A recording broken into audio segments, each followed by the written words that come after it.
میں نے کہا محمد سے اتنا پیار اچھا لگتا ہے ہم کو بھی ہونا چاہیے, آپ کے پیغمبر ہیں بھائی.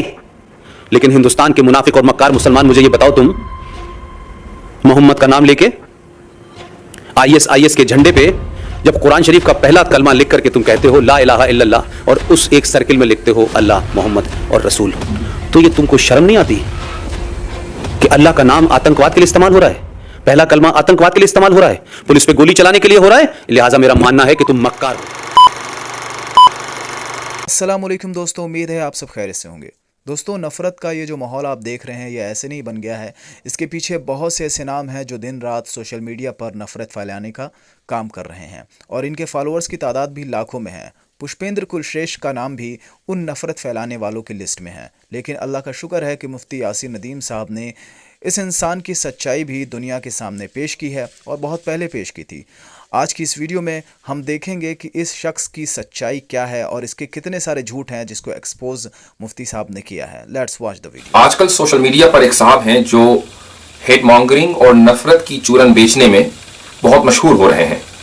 ان صاحب کا نام ہے پشپیندر کلشریشٹھ. اگر آپ انڈیا میں اسلام, مسلمان, بابری مسجد یا ہندو شدت پسندی یا دہشت گردی جیسے موضوعات اور ٹاپک سے دلچسپی رکھتے ہیں تو مجھے یقین ہے کہ آپ نے ان صاحب کی تقریریں ضرور سنی ہوں گی. یوٹیوب پر ان کے تقریباً 2 لاکھ سے زیادہ فالوورز ہیں اور اپنے چینل پر انہوں نے جتنی بھی ویڈیوز ڈالی ہیں آن این ایوریج اس کے 1 لاکھ سے زائد ویوز ہیں. اس لیے یہ ان عام یوٹیوبرز اور بلاگرز کی طرح نہیں ہے کہ جن کے بلاگز یا یوٹیوب ویڈیوز کو دیکھ کر نظر انداز کر دیا جاتا ہو. لیکن آج کی سرجیکل اسٹرائک شروع کرنے سے پہلے میں یہ چاہوں گا کہ ہم ان صاحب کے بارے میں تھوڑا سا جان لیں. پشپیندر کلشریشٹھ کی پیدائش علی گڑھ کی ہے اور علی گڑھ مسلم یونیورسٹی سے ہی انہوں نے اپنی تعلیم حاصل کی. ان کا دعویٰ ہے کہ وہ ایک ایسے مکان میں رہتے تھے کہ جس کے برابر میں ایک مسجد تھی اور فجر کی نماز سے ان کے گھرانے کی آنکھ کھلا کرتی تھی. یہ دعویٰ وہ اس لیے کرتے ہیں تاکہ اپنے آڈینس کو بتا سکیں کہ وہ اسلام کو, مسلمانوں کو اور اسلامی تہذیب, مسلم کلچر کو بہت قریب سے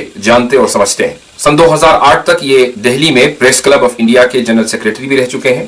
یہ الگ بات ہے کہ انڈین ایکسپریس کی خبر کے مطابق 2008 میں پریس کلب کی جنرل باڈی نے ان کو کرپشن کا الزام لگا کر ووٹ آؤٹ کر دیا تھا. 200 صحافیوں اور جرنلسٹ پر مشتمل جنرل باڈی نے ان پر 1 کروڑ روپے کے غبن کا الزام لگایا تھا اور یہ دعویٰ کیا تھا کہ پشپیندر نے اپنی 2 ٹرمز کے دوران پریس کلب آف انڈیا کی کبھی بھی آڈیٹنگ نہیں کرائی. اس سے کم از کم اتنا تو ثابت ہوتا ہے کہ دال میں یقیناً کچھ کالا تھا, ورنہ جمہوری اداروں میں آڈیٹنگ کرانا ایک معمول کی بات ہے.